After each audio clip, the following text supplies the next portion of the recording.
Okay, so let's call the October 2024 meeting of the Environmental Advisory Council to order.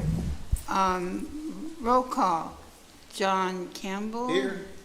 Bob Howden. Here. Aaron Kerr. Here. Sister Pat. Here. Sam Mason. Here. Matt Puz. Freda Tepfer. So everybody's here. Okay. Are there any changes or corrections to the September minutes? Would somebody like to make a motion to approve the minutes? I motion. Somebody second? I'll second. Okay. And all in favor of approving the minutes? Aye. Aye. Opposed? Okay. Public comment. All right. Sure. I wanted to...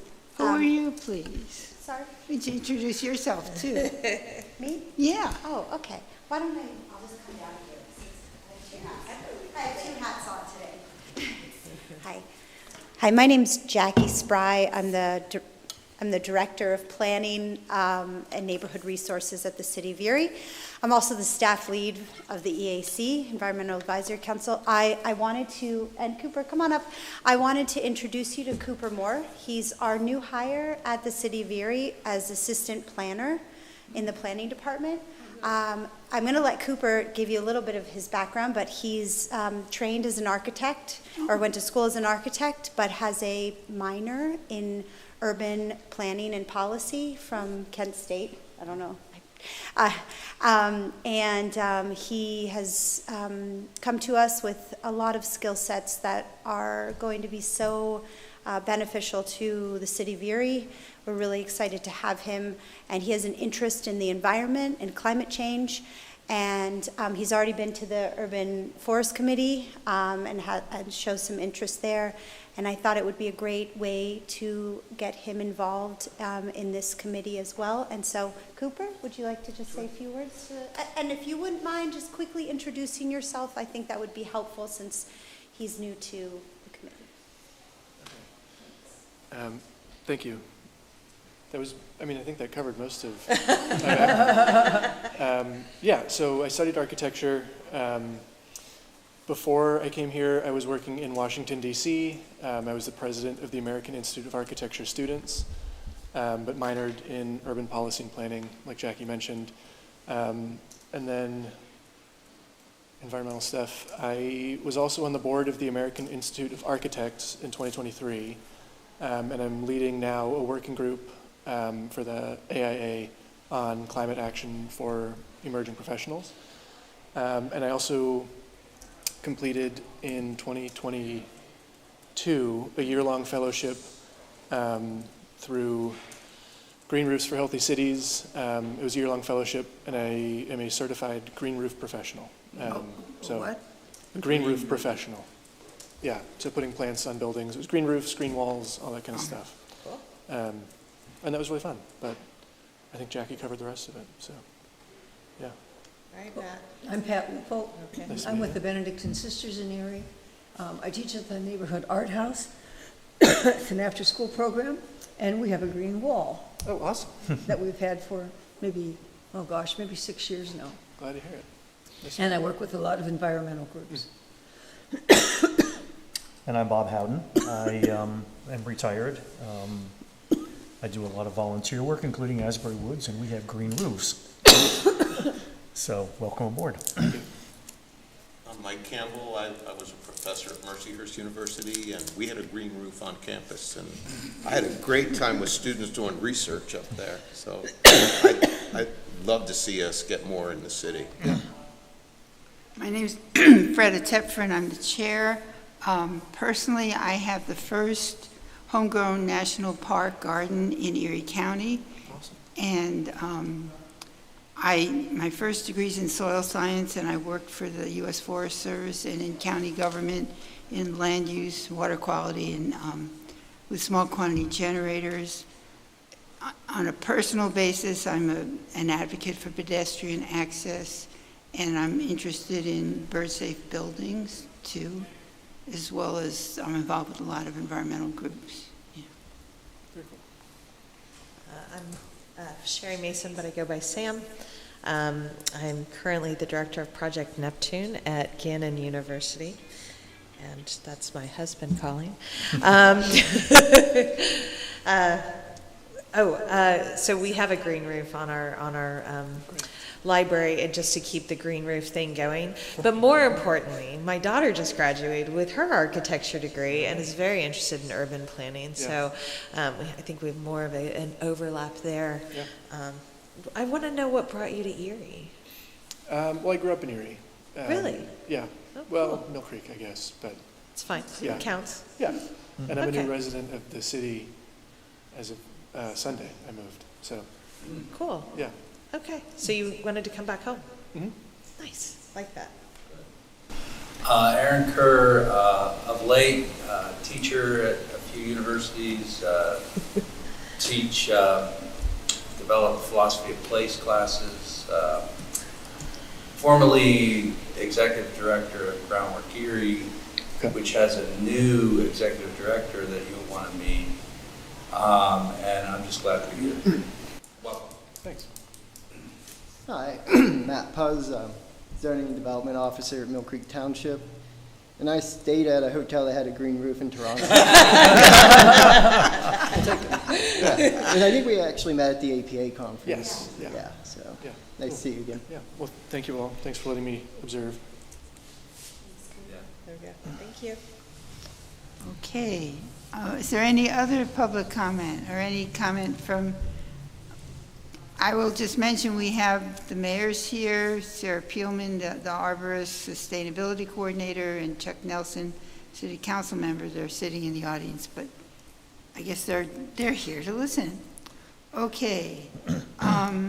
So old business priority, LCAP priorities, meetings with various government groups.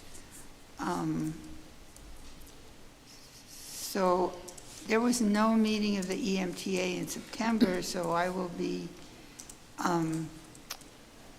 either in person or on Zoom during their meeting. I think it's Monday. Anyway, it's next week.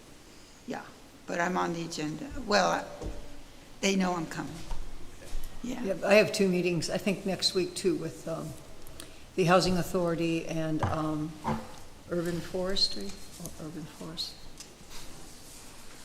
I had a lengthy conversation on the phone with Heather Olson about the Historic Review Commission, and we're going to do it a little bit differently because of my schedule. It makes it very difficult for me to go to their meetings. So I'm going to give Heather some detailed information about or detailed in a encapsulated version about the commission, which she's going to put on the agenda for their November meeting, which is the 3rd, I believe. And then if there are questions or is there a need for follow-up, then Heather and I will get together and meet. So that's how we're going to be covering that particular commission. It's probably the 2nd or the 6th, because the 5th is a Tuesday. The 3rd, I said, November 3rd. Right. Monday, November 3rd. Oh, is it a Monday? Yes. Oh, I thought the 5th was Tuesday. Okay, No, never they meet mind. Mondays at 1. Sorry. Anybody else? I have nothing to report except that I'm planning and preparing to meet with the sewer authority, and I promise to do that within the next 2 months. Okay, and then we've got the secondary priorities. You and I have not met since the last meeting. But we thought we would have a report in November. So we have. We will, yeah. I don't know about you, but there's been a lot going on in Erie this month, and I think a lot of us are caught up in it, so it'll be, I can say that I submitted the Community Change Track 1 grant. So it's in the hopper. That's good. It's great. It's a great- out there. Yeah, it's very exciting. So If I read that proposal, it's amazing. so who, thank you. You read it. I I'm did. like one of like 5 people. It's amazing. so personal, I'm just going to segue back. personally, I do not believe I am a point person for litter mitigation. Do we have a point person for litter mitigation? Is this, you want to be that person? Heck yeah. That's the whole grant. Okay, you got I it. love litter. You got it. I hate litter. Okay, any questions? Moving on, preliminary inventory progress update. Tyler and James, it's Yeah, you. Tyler and James. Tyler and James are on the call, and they have a presentation for you today to give you a bit of an update on where they are in the process with the inventory analysis. They're going to share with you, I think, some of their methodology and just explain to you what they're doing. And so, Tyler and James, are you able to hear me first? Yep, we can hear you. Oh, there you are. Hi, welcome. Do you mind just introducing yourself first to the EAC? There's a view that lets you talk to, have show more than one speaker at a time. They're there. Yeah, sure. We could do a quick introduction. We have an introduction slide as well. Okay. But I guess I'll start off. I'm James Schaefer. I'm a geography student at Penn State, working in the LCAP program to create a greenhouse inventory for the city of Erie along with Tyler.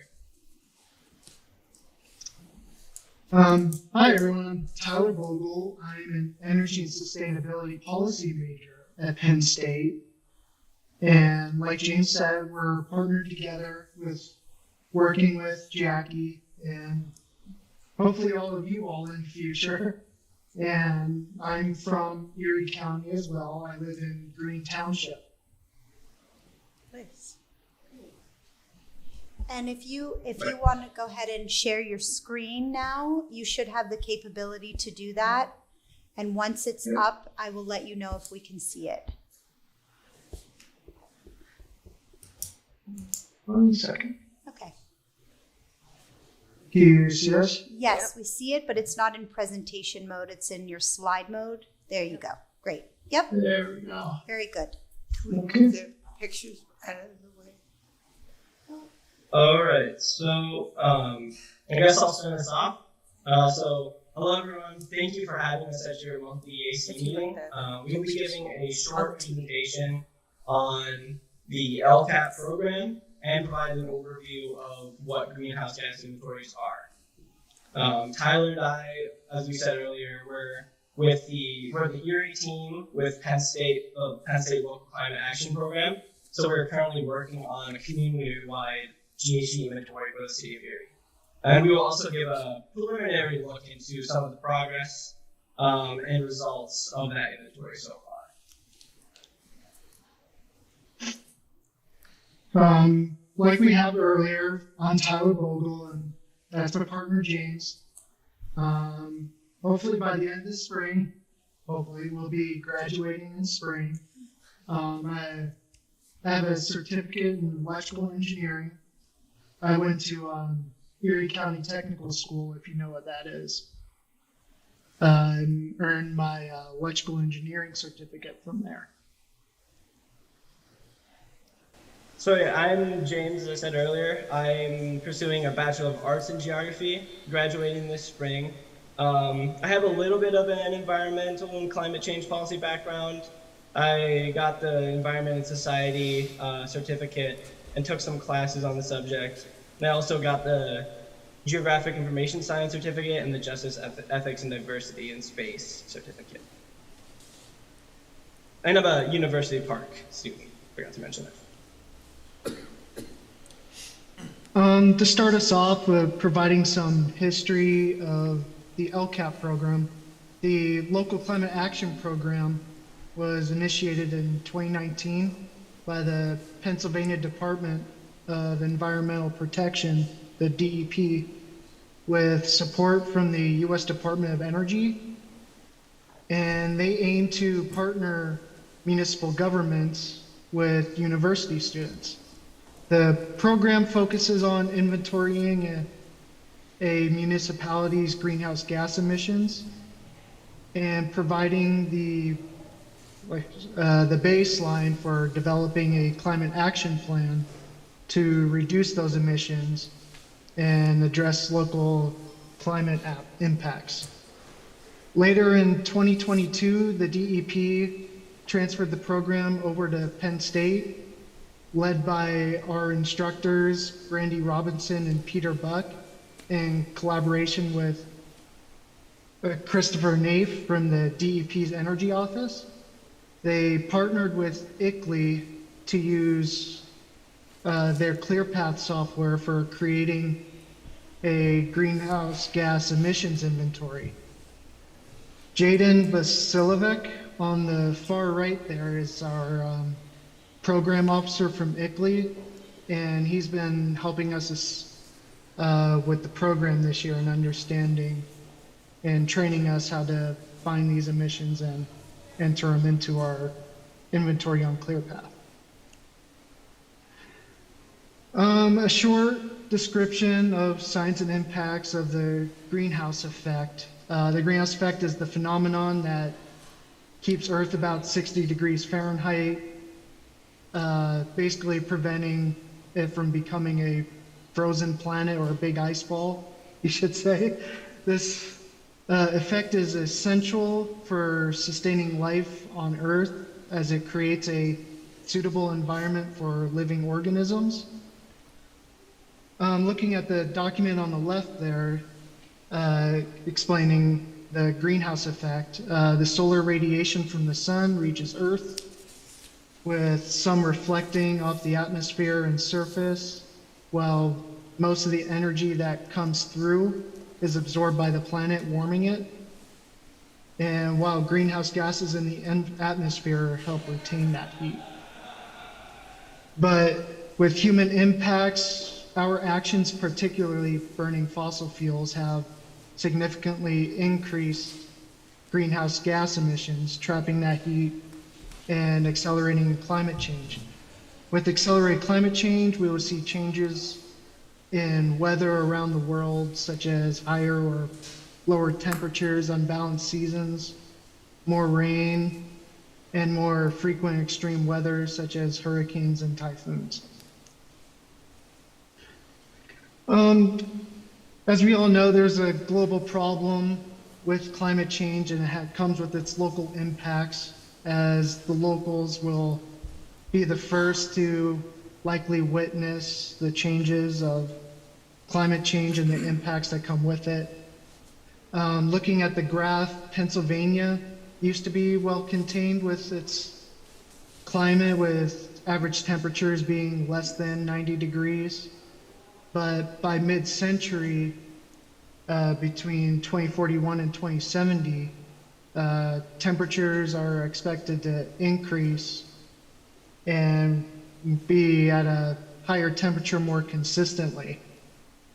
These impacts from climate change will essentially affect everyone, both in and outside of Erie, especially those with farmland who have, and those who have health issues and those work outside during long hours.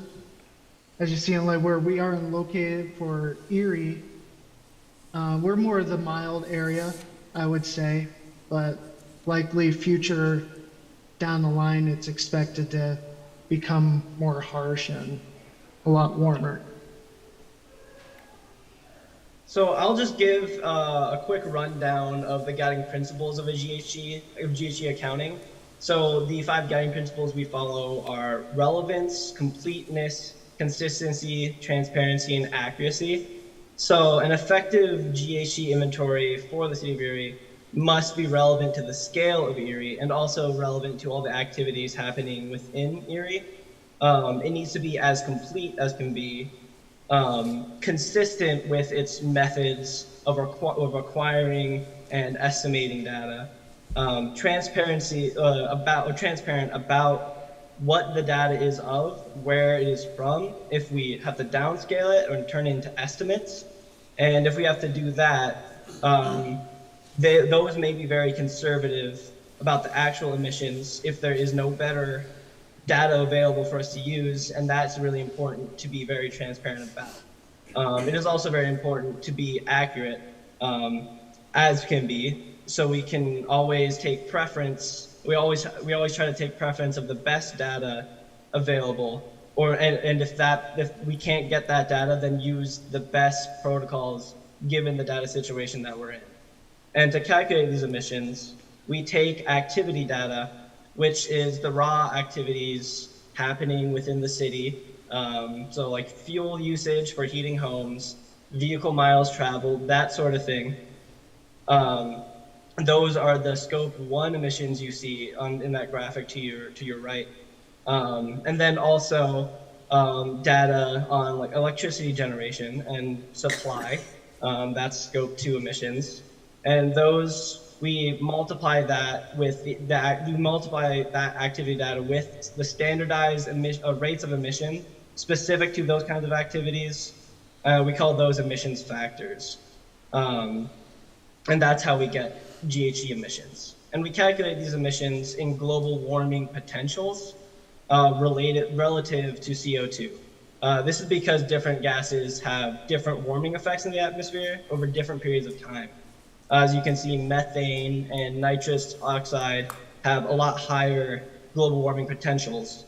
But to keep a baseline of the carbon dioxide as 1, we standardize these emissions to that, regardless of what gas they are, and we refer to those as carbon dioxide equivalents, and that's what we'll be referring to throughout the rest of this presentation and in the reports. So here is a look at the previous ERIE inventory. You can see that transportation is the single largest sector. That is pretty standard. That's the U.S. That's with the U.S. the largest emitting sector in the U.S. as a whole is transportation, and that is often true at a local scale. Below that, you have things like you have the industrial energy, or the residential usually, then industrial and commercial, or the other way around that actually. And then solid waste and wastewater are usually at the bottom there. So these are our preliminary results for residential energy. So you can see that we have the emission calculations for electricity use, utility gas, non-utility fuels like wood, distilled fuel, kerosene, and hydrocarbon gas liquids. Wood and kerosene they're at the bottom. You can't really see them. They're so small they don't really show up on the graph, but they are there. So it's important to note that we had to downscale this data. The residential electricity, we got that from Penelec, but there's some of those zip codes fall outside of the boundaries of the city. So we had to downscale that, and we're a little bit underestimating with that right now because we're still missing some zip codes. And then the other data, we weren't able to receive utility gas data. So we had to downscale that from the state consumption and the counts of houses using fuels from the American Community Survey. And that methodology kind of holds true for the commercial and industrial energy sectors. Commercial, we had to do the same thing as residential. And with industrial, we only were able to do the electricity use. The methodology for viewing utility and non-utility is a little bit different for industrial, and we still need to do that. But the one thing that we need to look into, I'll make sure we look into this. It appears that the previous inventory overestimated the electricity use because they didn't do the same downscaling method as us. So that's something that we can compare to the previous inventory. Our transportation data emissions were collected from various forms, both on-road and off-road vehicles. What we have so far are the on-road automobiles for gas and diesel. This includes like normal cars, light and heavy trucks, and motorcycles. This data was provided to us from Google EIE, which we then used the tool provided by ICLEI to calculate into vehicle miles traveled, or VMT, for the percentages for every kind of vehicle. For bus, transit, marine, airport, and rail transportation, we haven't quite acquired that data yet, but we'll soon be sending out data requests. Water and wastewater, sorry. We have sent out data requests and have received some back for recording the data collect, but that chart there is still from 2019's inventory, sorry. And so far, should be getting on that pretty soon. But we would be collecting emissions data for supply of potable water, wastewater treatment energy use, and process of nitrous oxide emissions. Solid waste, this is the landfill data that comprises of collecting emissions for municipal solid waste, or MSW, which is like your household, commercial, and institutional waste. That's a variety of materials like food scraps, paper, plastics, etc. But it not including industrial hazardous or construction waste, such as paints, cleaners, motor oil, batteries, and pesticides. Also, be calculating what was in jurisdiction landfills, hopefully, and the combustion of solid waste generated by the community. How's Erie compare to others? ICLEI provides the availability of providing comparisons between other municipalities and past inventories, like we have been referring back to Erie's 2019 inventory to see if we're on the right track, or what needs improved and what has improved or hasn't improved. We chose Bucks County and Lower Macungie to compare to because their inventory was that was, I believe, sent out to you by Jackie. They were some of the best inventories that were taken by the LCAP program. Erie in 2019 was more on the higher end of total amount of metric tons of carbon dioxide equivalent. But what is most in common is that the top three sectors, the transportation, we have most in common with most counties. So what comes next? So creating the inventory is just the first step in local climate action. ICLEI's framework and methodology starts with conducting that inventory and forecasting for local greenhouse gas emissions. And then comes the planning, the establishing of greenhouse gas emissions, science-based targets, and developing the local climate action plan for achieving those reduction targets, and then the implementation of the plan and the monitoring and progress of that plan. So I have the steps 2 and 3 kind of boxed out as just planning in general. It's important, I guess it's a good thing to note that creating the plan does not necessarily have to come after setting these targets, the science-based targets. That can happen. It doesn't have to follow this step-by-step process exactly. And once the inventory is complete, we'll be assisting with the creation of the plan through researching and providing recommendations for the city to take to address the emissions. And that's really going to be the bulk of our contributions, probably December moving forward. And that wraps up the presentation. Do we have any questions? We can do our best to answer.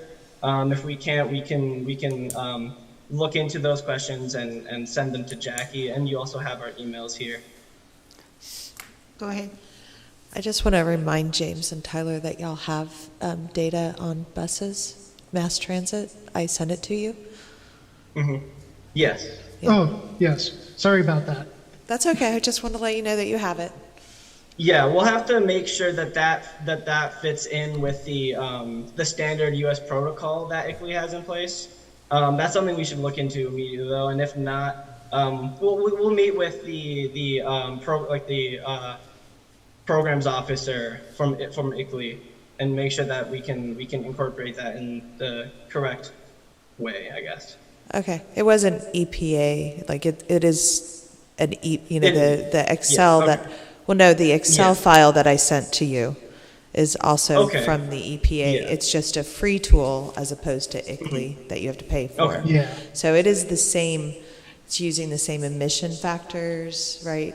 Yeah. So you Oh, should have okay. the data that you need within that file that you should be able Okay. to import into ICLEI. All right. Okay. Did you have questions, Perfect. Bob? No. So I did. Well, it's kind of a question statement. So you mentioned electricity, you have residential and consumption, and you have natural gas, which is a huge line, and then you have electricity. But the thing about whenever we show electricity, like your batteries in your cars and stuff, there is a generation, somehow there was power, there is emissions related to whatever it is that makes it possible to use electricity. What is the source that's providing the electricity? What's the power source? And anyway, those are things I hope that you're covering. This is just a kind of a housekeeping sort of note. It's a little confusing because the color schemes are different from one county to the next. So I was trying to look, how come our transportation is so big and the others, but it was just that you changed the color schemes around. So if there's a way to make that uniform, that might be helpful. And then could you talk a little bit more about methane and why you did or didn't use it? I know in conversation here that Sam mentions methane and the waste at the landfill. And, there's also an agricultural component. So where is methane in all this? Yeah, so sorry about the confusion there. So with the diagrams we pulled that from the previous inventory reports. So we didn't make those graphs ourselves, but that was kind of we didn't really notice that. But the graph, the Erie graph was pulled directly out of ICLEI and was also the one that was included in the 2019 inventory report. So we can work on making sure there is something more standardized maybe for comparison, but with stuff that was done a few years ago, I'm not really sure how we would do that, but we can look into it. And then with the methane, so methane is recorded. It's just it's standardized. It's made equivalent to carbon dioxide emissions. So it's not that it's not being recorded. It's just that it's I guess it's included with the CO2 equivalent. Yeah, it's included as a CO2 equivalent. That way, there's just one standard emissions. So there's not like I guess this much is methane, this much is carbon, this much is nitrous oxide, and then you wouldn't be able to know from those three different how the impact that would have, because the impact for methane and the impact for nitrous oxide is going to be vastly higher than the impact of carbon emissions. So it's just standardizing that, but those are still included. It's about the potential, the global warming potential, rather than the specific gas, if that makes any sense. Yeah. And then how do you compensate for, like, there is no free electrical generation of energy. It's accounted for. It is accounted for? Yeah, you have to, when you're putting in your electricity data, it's where is the electricity coming from? That's accounted for in the system. So when they're quantifying the the CO2 equivalencies. It's based upon knowing where we are and therefore how the electricity is generated for our region.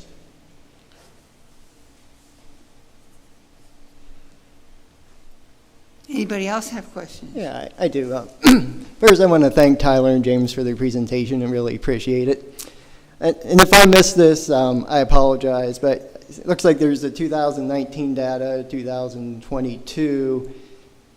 I guess, is there going to be like a projection of how the emissions and, for the city of Erie are going, in the future? Like, I guess what I'm trying to find out, is it going to be like a linear relationship, quadratic, exponential? Like, are we, you know what I mean? Like, does that make any sense?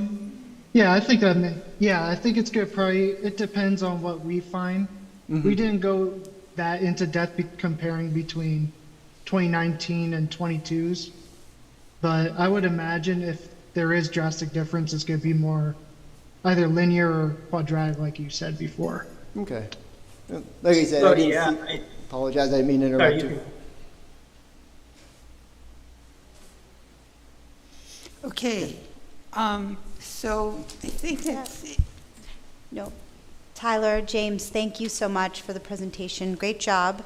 And you don't have to stick around for the rest of the meeting, only if you'd like to. But we're going to continue on with the agenda. So if there are other questions, I'll get them to you. And if not, we'll see you on Friday for our weekly meeting. Thank you. Thank you. And thank you everybody for your time. Thank you. Thank you. Freda, do you mind if I just mention something here regarding the LCAP, since it's a part of this? We are in the process of pretty much finishing up the P4P grant. We had our last advisory meeting yesterday, and then we recapped with all of our partners who did a listening session. So I am going to be sending you, I haven't sent you the survey results, right? I haven't sent that out. So I'll send you out the survey results from the listening sessions from the P4P grant.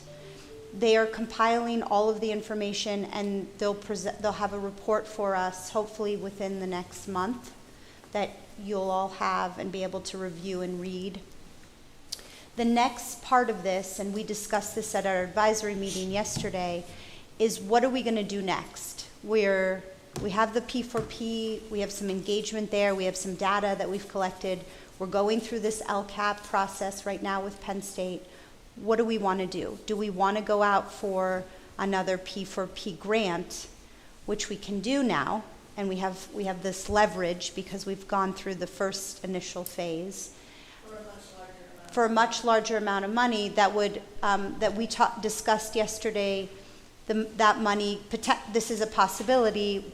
It would be for planning and implementation. We could split the funding in that regard, so that we may be able to still have a advisory kind of or ad hoc committee that is a shoot off from the EAC, an offshoot of the EAC, and but then we would also hire a consultant to really develop the LCAP. We discussed that a little bit at the advisory. Sam was there as part of the advisory for P4P, and just wanted to talk a little bit about that, if you had thoughts around that.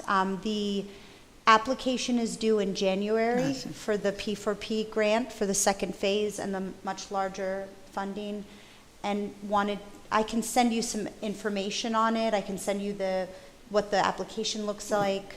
I can send you the inventory, of course, from the grant, and then maybe a little bit of a structure of what is thought of what the application would be used for, what the funding would be used for, if that would be helpful. So would you and Cooper be doing the grant application or the consultant? Well, the City of Erie cannot be the applicant. The P4P grant came through CAFE, which is the city's 501c3.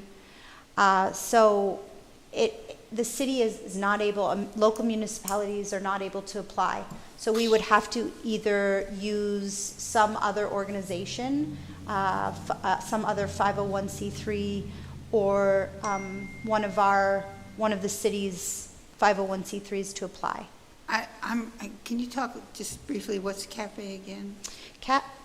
CAFE is the nonprofit that handles the events at the city of Erie. So 814 concert series, and then Celebrate Erie. It's the ability to allow for donations, essentially, and fundraising for those events, as well as grant opportunities. Anybody else? They have a board, and Right. they have, an executive director and all that. So it's a little bit, it's kind of not the central, the mission of the cafe is a little different than, is that going to impair our ability to get the grant in any way? Well, we were able to get the grant through CAFE before. However, there may be other avenues that we could explore. We do have some better partners. Yeah, that's- Absolutely. So it's not at this point, we don't have to go through CAFE again. I think we know that we can apply through the Founders Network, through the City of Erie. The purpose of the P4P stands for Partners for Places. So the purpose of it is to get partners together. So that's why the city can't be the applicant. It has to be partners that support a project that apply. And for this funding that we received for engagement, the Hammett Health Foundation was our partner. They didn't fiscally give us anything, but they financially give us anything, but they were a partner in our application process. So the same would probably be, true for the next phase. There were several, okay. Okay, is Crane a nonprofit? Yeah. So I guess my question is this doable within the deadline? Yes. Oh, we have plenty of time. If we're talking January, we're in good standing that we're talking about it right now. But it seems as if this is a good time to start thinking about it, because we have the conclusion of this grant, this small grant. We've learned a lot through this small grant. The information is very interesting that has come back in the listening sessions.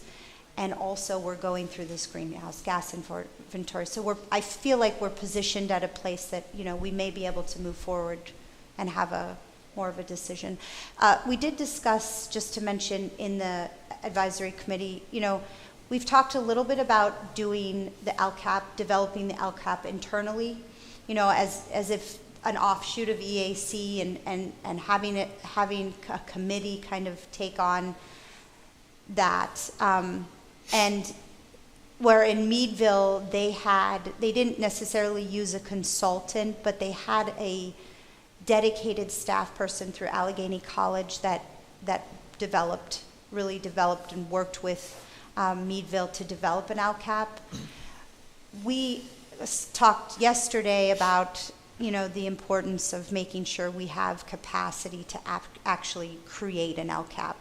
And my recommendation, and it seemed like some of the others on the advisory committee, was that we work with a consultant to develop this, because we at the city we don't necessarily have the expertise or capacity to do it. It's a huge undertaking. Right, and asking our board to take that on is just, it's a big undertaking. So that was what our recommendation was, is that we go out for the P4P, the second phase. We split it into two different funding avenues. One is implementation, the other is planning and engagement, listening sessions, and that capacity building, and hire a consultant to develop this plan using all of the information that we already have, the P4P and also the Get Greenhouse Gas. Did I miss anything, Sam? I think you said it really well. Before you started speaking, I was just going to volunteer that I support us going after a phase 2 for P4P and using a consultant to develop it, because our capacity at this table is severely limited, right? And it is a huge undertaking. You know, it is a job. You need the infrastructure. And this Yeah, would be used to so- like establish the targets, develop the plan, and Yeah. move into Absolutely. implementation. And that was the intent in the. Yeah, that would be for- good. of applying for the first round. You have to do the first round of the LCAP and before you can apply for the second round with larger money anyway. Right. So we'll be continuing with that plan. Is there any way in the design of the process, if we could build in the involvement of the kinds of people like that you've worked with Groundworks, you know, some young people from various aspects of the community to, That is part of the process. okay.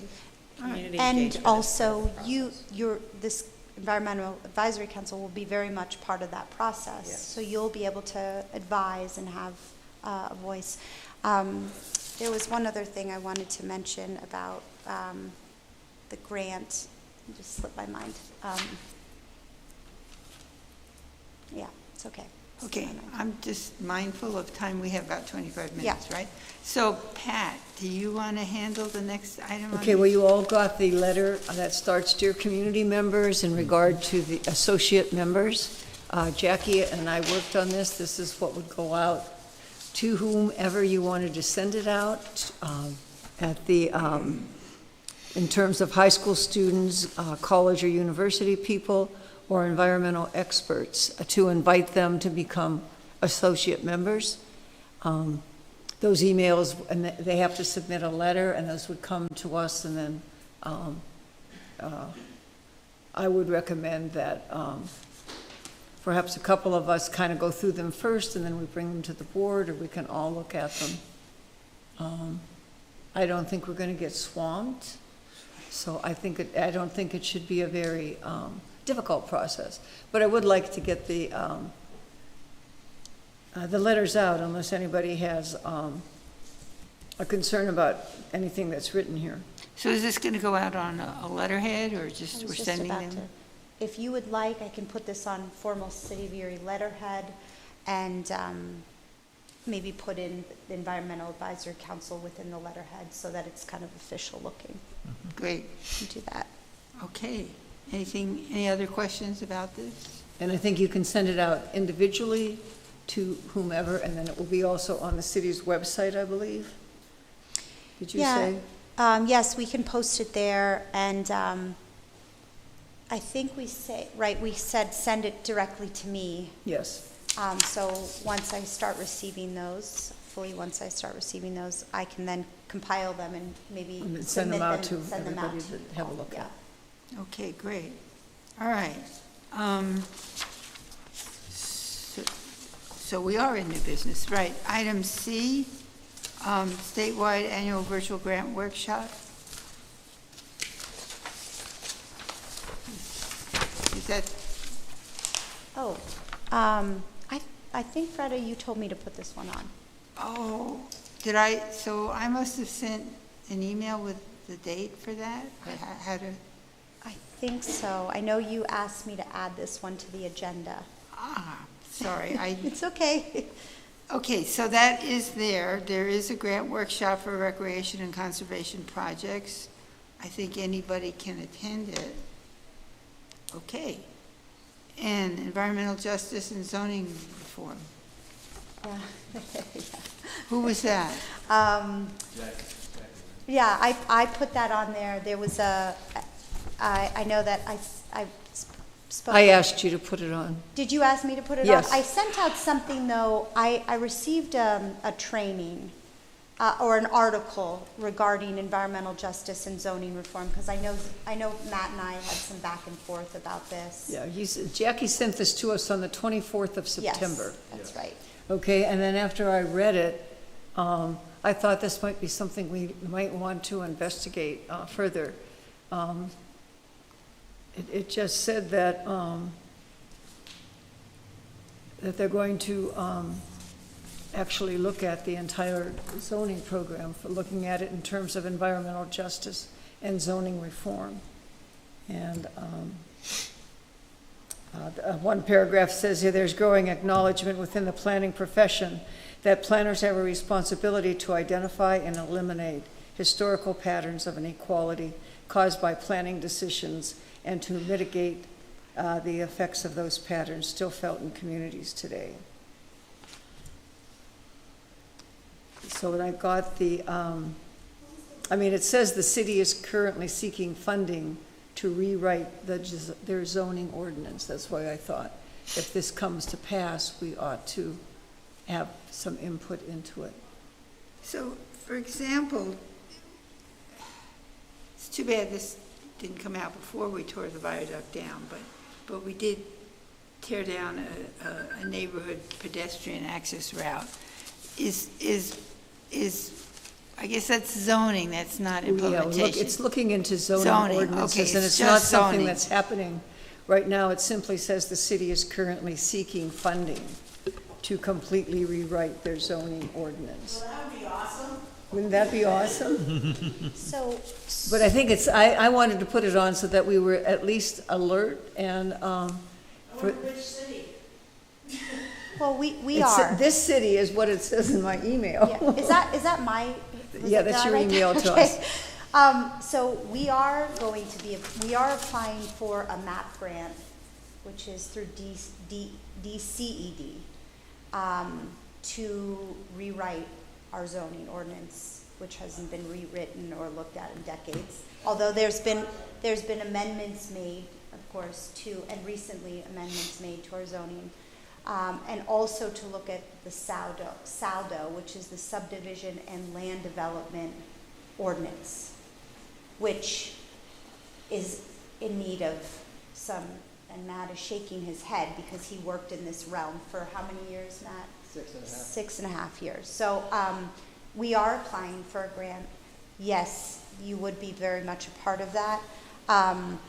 But I think that was there a training associated with that email, or was it just an article? No, it simply says rewrite. There was nothing about a training. Okay. So I think it was just something that I came across. But Aaron, we had a discussion this week around the same thing, having to do with Aaron's and the Community Change grant that Groundwork Erie is applying for. I didn't know if you wanted to speak to some of that at all, because that's directly related to this as well. Well, it would be, if the grant goes through, residents would be collecting data which would indicate the industry's effect on their built environment. And then that data could be used by your office to develop the ordinance change for the zoning. So, the idea is simply that residents are empowered to determine the policy about what's in their neighborhood. So that was the idea. That's an important piece. One thing that I've mentioned a number of times as an individual is that the city doesn't have any kind of a traffic mitigation ordinance. So maybe that's something that could dovetail into this process. Yes, and Freda, that's going to come through Safe Streets. That's more of the Safe Streets for All. Okay. But certainly traffic, parking lots, all of that could be addressed in your SALDO. So I don't know about traffic, but Right. certainly parking lots. Right, but traffic mitigation would be addressing, developments that create a lot of traffic or affect traffic flow. Mm-hmm. Yeah, when we first started prioritizing Bob's comment about having the walkable square, and so you'd walk a radius downtown and you park outside. And that would be awesome. There was, One time there was Downtown one. Development Committee paid for a consultant to do a plan who told them that they shouldn't be doing a lot of downtown parking, and they said, thanks, but we like to do things the Erie way, and ignored them. On a personal note, please don't get rid of all the meters. That's the only way I can park. Right. I can't use a credit card. I can't use that little thingy. And I don't do parking garages, so I need some meters in the city, please. I've got some. I go around and around and I think, oh, I can't park here because I have to have that thing. So then I have to find some place I can park. So meters are important. Tyler is the city's liaison to the parking authority. Pardon me? Tyler Titus is the city's liaison to the parking authority, the city Yeah. council. Okay, There's one more agenda item. yes, Sam. Oh, I was just going to go back. The statewide annual virtual grant workshop is on Thursday, November 7th from 9 a.m. to noon.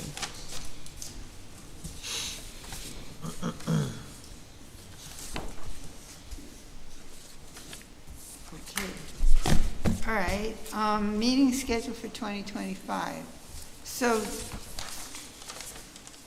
how do we feel about keeping this meeting schedule, the third Wednesday? I'm sorry, I missed that conversation. Meeting schedule, I'm looking at item E under new business, meeting Oh. schedule for 2025.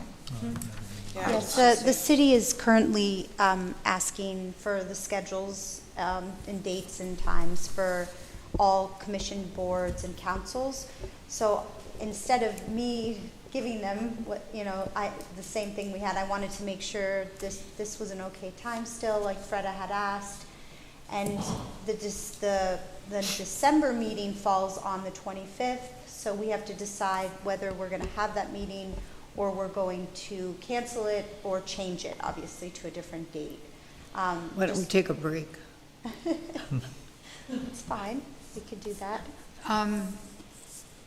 Usually, well, today, we're not pressed for time. Sometimes we have been. So that's the only issue about the 3 o'clock time, is that sometimes we are pressed for time. Does this day and time work for people? It does, and it brings up a question. Now, I was late one day, and Jackie made mention of a principle or a rule that you have to be here right at 3. By 5 Did I after. yell at you?